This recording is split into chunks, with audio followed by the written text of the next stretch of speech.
So most businesses, when they initially come to us here at Nucleus to develop or redevelop a website, they generally want to know, and rightly so, how much will this website really cost me? Some have a budget figure in mind already, and they generally want to know, will the budget that we've determined suit the website that we want to build? Now, most of us are aware that a website is way more than just a financial investment, but it's generally an integral part of the future success of our business. So when you're trying to determine how much you should invest, the key question becomes, what does this website need to achieve for our business?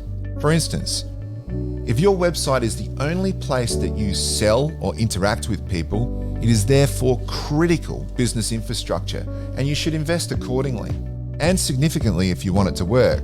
However, if your website's primary purpose is to qualify your capabilities, your website's more of a business development tool.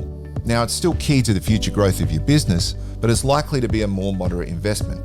So once you've determined the order of magnitude that you need to invest in a website, the first step to understanding exactly how much it's going to cost is to develop a very clear brief that provides clarity to the key people in the process, which is generally the website developers and the website designers and strategists and UX builders and so forth. Now, your brief doesn't need to be too technical, it just needs to be as clear as you can make it. For example, we get a lot of website briefs here at Nucleus, and an example of a requirement statement in a website brief might be something like this. Our new website needs to have an event calendar and an event booking system. Now, that's a pretty standard kind of line that will be in a lot of briefs, but to a bunch of developers, that is a very open-ended requirement that can mean anything from we need to create a custom online event booking system from this website from scratch, through to we just need to integrate this new website with Eventbrite.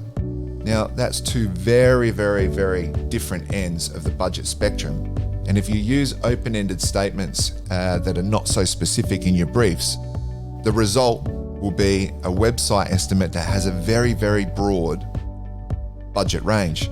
And that's super unhelpful if you're trying to determine how much your website's really going to cost. So we recommend that the best approach is to work with an agency like us here at Nucleus to co-create a brief together.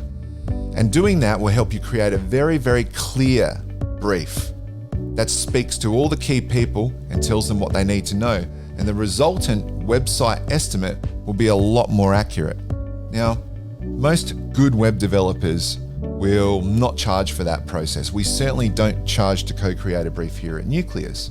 And the process itself will help you to get to know the vendor and how they work and determine whether they're a good fit to help you grow your business moving forward.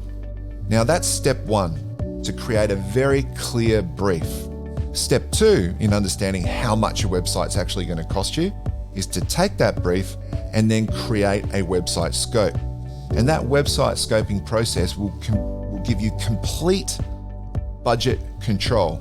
But we'll talk more about that in part 2. I hope this was helpful.